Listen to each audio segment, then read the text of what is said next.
Welcome back, my flaming dodgeballs. It's SJB here. Today we're talking about the Demon Pit. So, according to this, look at this weirdness here. Low attack, low health, low defense. The skills must be absurdly good, right? Big boss spawns a huge imp with 100 health that deals 19 to 29 physical damage and explodes, dealing 100 damage. Okay. That sounds reasonable. Master Exploders. Whoa! Talking about me here. The Imp's explosion now deals 20% more damage and burn the enemies, dealing 8 to 16 true damage per second for 3 seconds. So that's really where we're getting most of our damage from, is from exploding on the enemies. Let's jump into the Blighted Farmlands and show this set of towers off, really. So, here it is, the Demon Pit. So first of all, they do not throw out any demons until the guys get in range. I just want to throw that out there. That's kind of upsetting and kind of annoying, but it is a thing.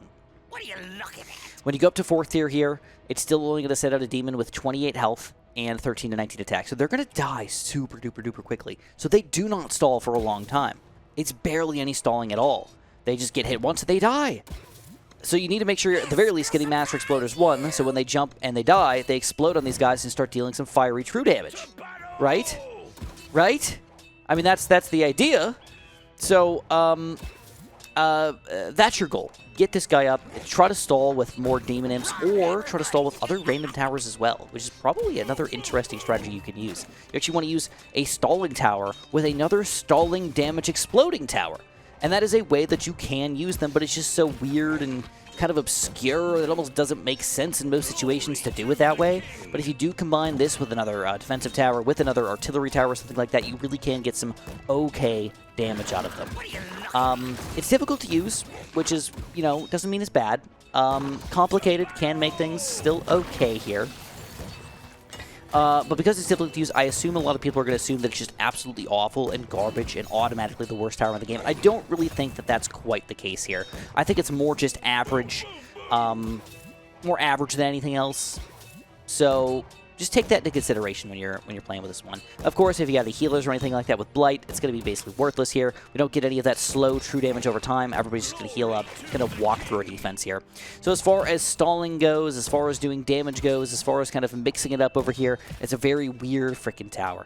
Lastly, I need a little bit more money here, so I'm actually just going to kill these guys with this thing to get my big boss.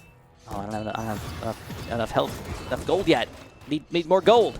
All right, to get the big boss here, which is going to basically just get spawned, and he's going to walk against the grain of the entirety of the map here until he finds an enemy to fight.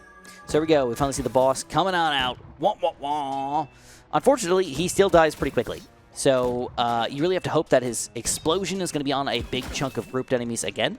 Otherwise, it will be somewhat problematic here in actually getting more damage or anything. To be straight with you, I don't think that he's bad, but I don't think he's as usable as he should be for a whopping $200. And then I don't think you should ever go for any upgrades on top of this. Let his explosion do the damage instead of letting him be really, really healthy and do more damage or whatnot. So either which way, that's my opinions on how to use this tower. I think they're okay. I think they're difficult to use. And because of that, I have to give their rating a slight downgrade here. I'm going to put them at only a 5. I think they're very average at best, difficult to use. And because their damage is so low, if you don't get the right upgrades at the right time, almost perfectly, I can't give them a great rating. Inconsistent is always a bad thing, in my opinion. And when you don't throw people out here because there's nobody coming, it just makes things even more annoying, I guess. Any which way, if you guys enjoyed, press the like button, subscribe. If you completely disagree with me, let me know in the comments why you disagree and why I'm an idiot and the Demon Pit is the best tower in the game. I'd love to hear about it. But thanks for watching. Have a super duper delicious day.